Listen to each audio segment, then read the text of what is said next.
Counsel, the husband has no right of review. You're correct. And it's a judicially created exception of non-reviewability. So if we make an exception, it's us accepting something that's not statutory or constitutionally required. Her point is, whether it's her or her husband, they each should have a right to dispute whatever basis it was that formed your denial. And let's assume it was something as simple or as misidentification.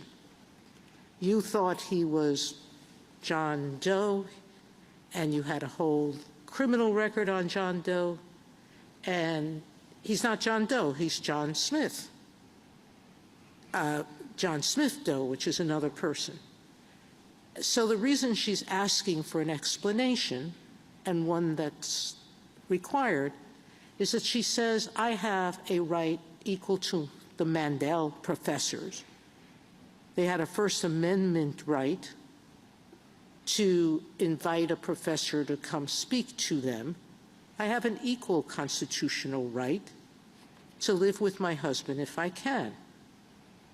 The second question is that a liberty interest? And you say it's not, so let's take each of your points, okay? As far back as 1888, this court said in Maynard that getting married is something more than a mere contract, which is your position in your brief, that it's only statutory rights or benefits. In 1923, this court described in one breath the right, quote, to marry, establish a home, and bring up children. And that right is one long recognized at common law as essential to the orderly pursuit of happiness by free men. That's our Meyer case. In Loving versus Virginia, we said marriage is fundamental. In United States versus Windsor, we said marriage is more than a routine classification for purposes of certain statutory benefits. So, and Obergefell, I'm not going to cite it, but it said something to that effect. So if I assume that there's a liberty interest that has to be protected by some sort of process, then the question is, what kind of process is enough? And in Mandel and in Kin, we talked about the statutory, citing at least a statutory basis for exclusion. Here you're saying she's entitled to nothing. Why do we have to go that far? Why don't we just address, given all of our centuries of statements about marriage being something more?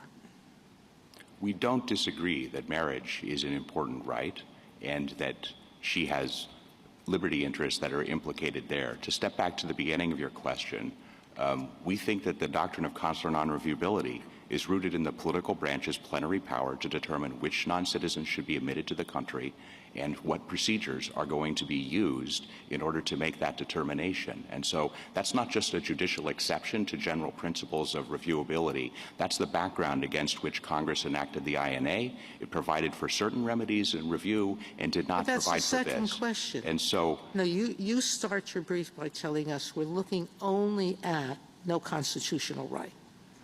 Now you're pivoting and saying, yes, if there is some sort of interest here, but the only procedure that you're entitled to is the one Congress gave us.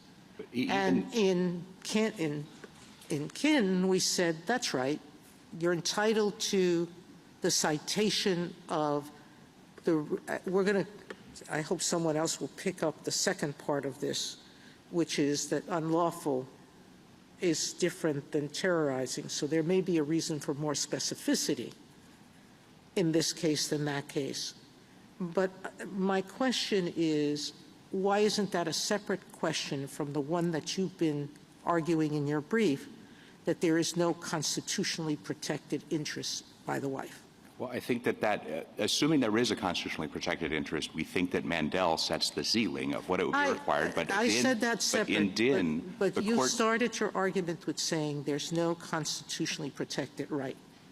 And the constitutionally protected liberty interest that she has not asserted is a liberty interest in having her spouse admitted to the United States. And we think that they need to allege a liberty interest that's sufficiently specific, and it would need to be rooted in history and tradition. All right, and, I disagree. And we think that in Dinh, even Justice Kennedy's concurring opinion didn't say that they were entitled to that information, the statutory citation.